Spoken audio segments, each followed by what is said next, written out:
नमस्कार दोस्तों, स्वागत है आपका आपके अपने YouTube चैनल पर। आज हम इस वीडियो के माध्यम से बात करेंगे SIR फॉर्म के बारे में। क्या बात करेंगे, जैसा कि सबसे पहले BLO साहब द्वारा आपको SIR फॉर्म दिया होगा, उसे आपने कहीं ना कहीं समझकर, देखकर, जैसे कि हमने भी वीडियो बनाया होगा उसे देखकर, अपने आप समझकर कहीं ना कहीं किसी प्रकार से उस फॉर्म को भर दिया होगा।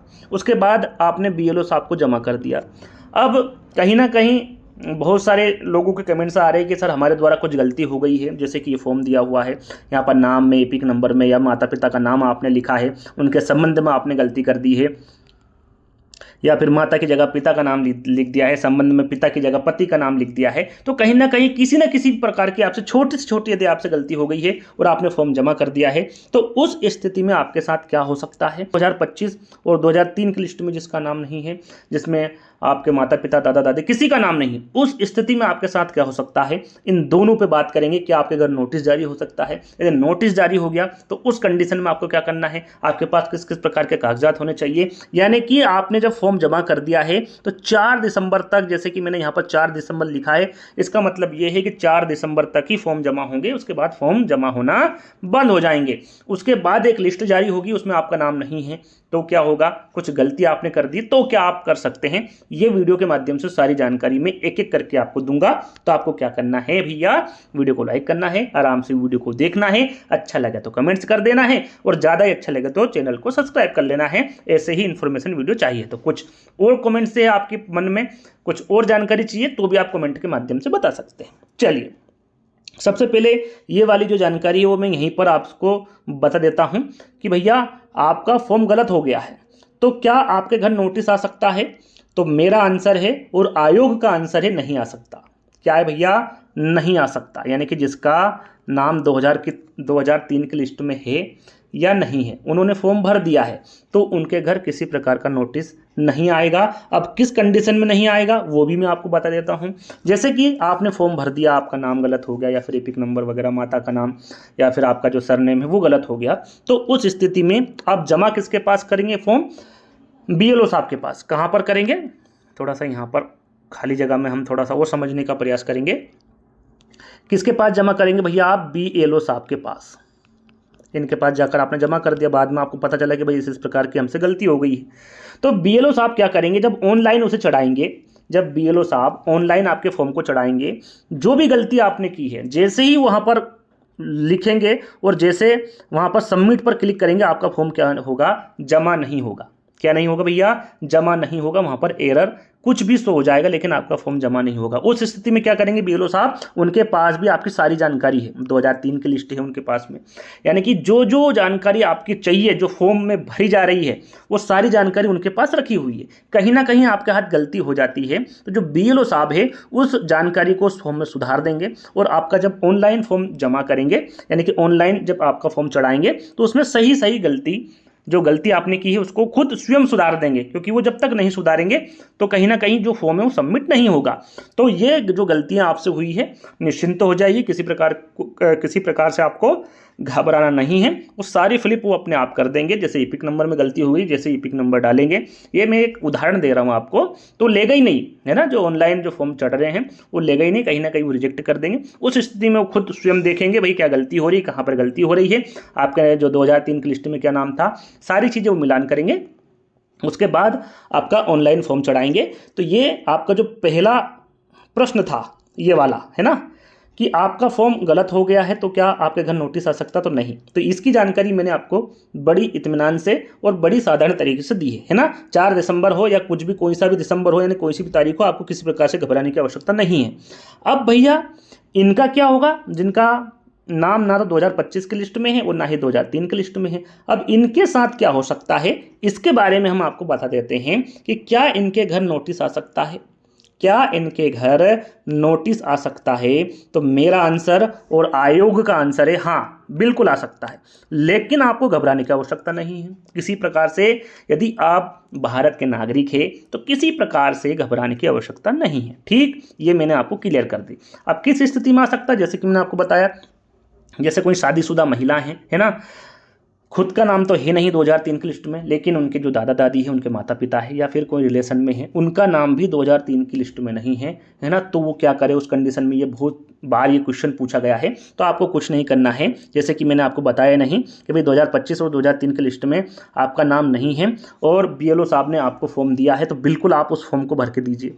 बिल्कुल आपको उस फॉर्म को भरना है, ठीक, भरना ही है। आप कैसे भरेंगे, यहाँ पर जो ऊपर जो जानकारी दी गई है वो आप अपने स्पष्ट रूप से भरिए। आपके पास आधार कार्ड होगा, है ना, यदि आपका 2025 का मतदाता वो बना हुआ है कार्ड तो उसमें देखकर भर दीजिए, या फिर आधार कार्ड में देख के भर दीजिए। ये वाली जो जानकारी है 2025 की, जो सबसे ऊपर वाले जो कॉलम बने होंगे उसमें 2025 की जानकारी लिखी होगी, उसको लिखकर यहाँ बीएलओ साहब के या फिर आपके जो भी साइन होंगे वो साइन करके बीएलओ साहब को दे दीजिएगा। जो नीचे के दोनों खाने जो हैं या फिर दोनों कॉलम उसको छोड़ कर दीजिएगा, उसमें किसी प्रकार की जानकारी आपको नहीं भरना है ना। फॉर्म यदि आपने दे दिया, उस स्थिति में आपके घर नोटिस आएगा, या तो बीएलओ साहब लेके आएंगे, वही लाएंगे, और कौन लाएगा, ठीक।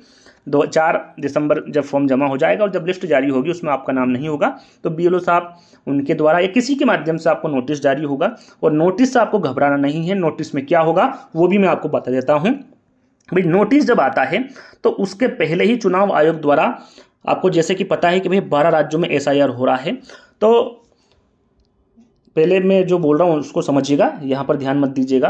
तो उनके द्वारा कहीं ना कहीं कुछ डॉक्यूमेंट्स के बारे में बताया गया है ना, लगभग 11 डॉक्यूमेंट्स के बारे में बताया गया है कि भाई ये 11 डॉक्यूमेंट्स आपके पास है। यदि आपका 2003 में नाम नहीं है ना, या फिर आपके संबंधित किसी का भी नाम नहीं है, तो यदि 11 डॉक्यूमेंट्स आपके पास है तो जैसे ही नोटिस जारी होता है आप उनको दिखा दीजिएगा, दे दीजिएगा, यदि मांगे दे दीजिएगा, दिखाने की किया तो दिखा दीजिएगा, ठीक, तो भी आपका काम हो जाएगा। आपको घबराने की जरूरत नहीं है, ये बात की प्रक्रिया है।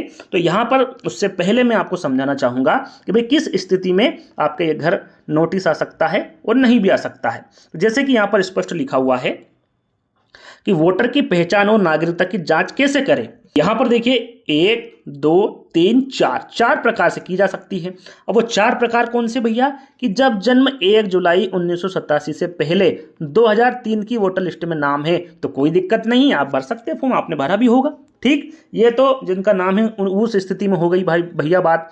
दूसरा यहाँ पर क्या कह रहा है कि 1 जुलाई 1987 से पहले 2003 की वोटर लिस्ट में नाम नहीं है, तो आपको क्या करना है। तो ऐसी स्थिति में 2 काम हो सकते हैं।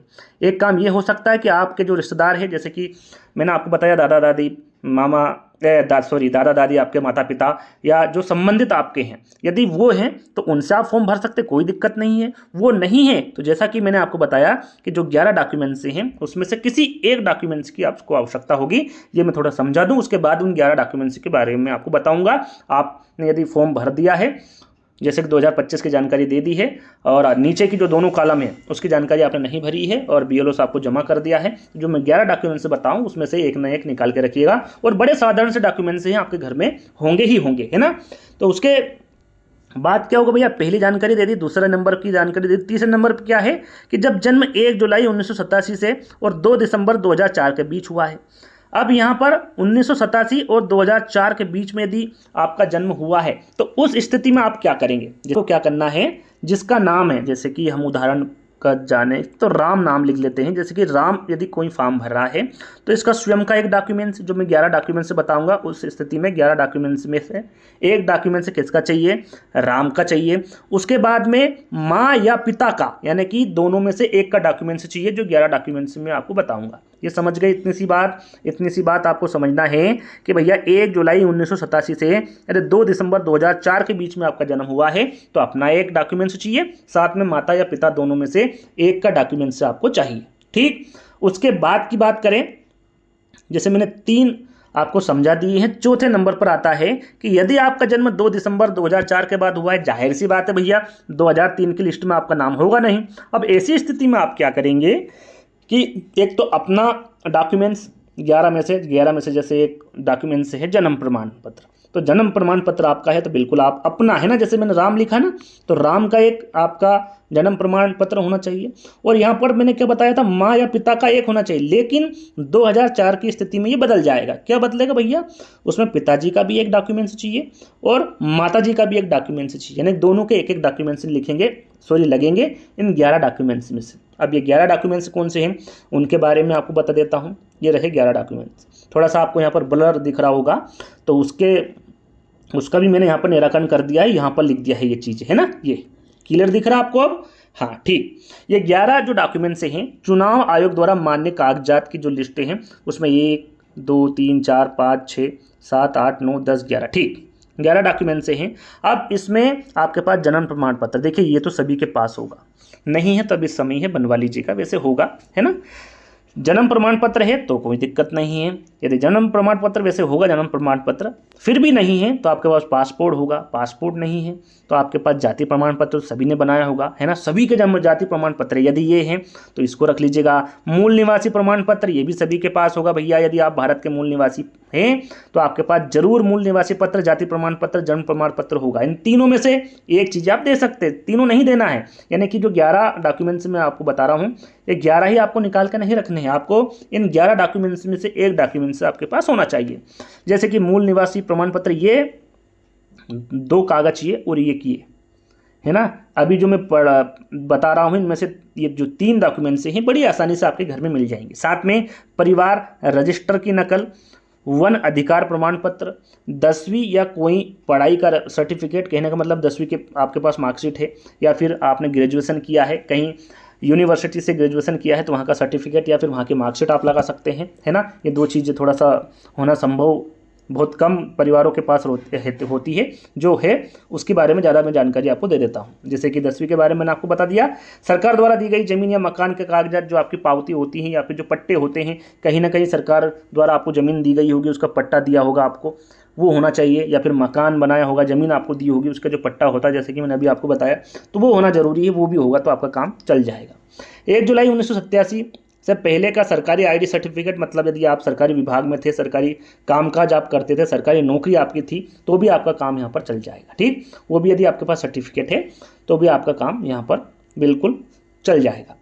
अगला डॉक्यूमेंट है सरकारी नौकरी का पहचान पत्र या फिर पेंशन कागज। आप सरकारी नौकरी में थे और रिटायर हो गए, उसके बाद आपको पेंशन मिल रही होगी तो उसका भी कागज़ मिलता है, उसका भी सर्टिफिकेट मिलता है, यदि वो है तो उससे भी आपका काम चल जाएगा, किसी प्रकार की आपको घबराने की आवश्यकता नहीं है। राष्ट्रीय नागरिक रजिस्टर, यहाँ पर NRC ये बहुत कम लोगों के पास है ये, क्योंकि अभी सभी राज्यों में ये चीज़ें लागू नहीं हुई है, किसी के पास है किसी के पास नहीं है। तो यदि NRC भी आपके पास है तो भी आप इस डॉक्यूमेंट्स को भी लगा सकते हैं। तो ये 11 डॉक्यूमेंट्स थे और किस स्थिति में आपको लगाना है, किसको लगाना है, ये सारी जानकारी आपको इस वीडियो के माध्यम से मिल गई है। और कोई सी भी जानकारी आपको चाहिए तो आप कमेंट्स के माध्यम से पूछ सकते हैं बेझिझक। आप यदि हमारे वीडियो देख रहे होंगे तो सभी के मैं उत्तर देता हूं, जो प्रश्न मेरे को समझ में आ जाए। कहीं कहीं क्या है प्रश्न समझ में नहीं आता कि आप क्या पूछना चाह रहे हैं, यदि आप स्पष्ट रूप से पूछेंगे तो बिल्कुल वहीं पर थोड़ा सा समय लग सकता है, जैसे कि मैं देखूंगा तत्काल में उसका आंसर दे दूंगा, आपको वहाँ पर चिंता करने की ज़रूरत नहीं। कुछ भी कमेंट यदि आप करना चाहते हैं, कुछ भी पूछना चाहते हैं तो पूछ सकते हैं, ठीक। तो आई होप ये वीडियो पसंद आया होगा, पसंद आया तो मैं आपको बता चुका हूँ, वीडियो को लाइक करना है, शेयर करना है, चैनल को सब्सक्राइब कर लेना है। तो जल्द ही दोस्तों एक नई वीडियो के साथ मिलेंगे, जब तक के लिए धन्यवाद।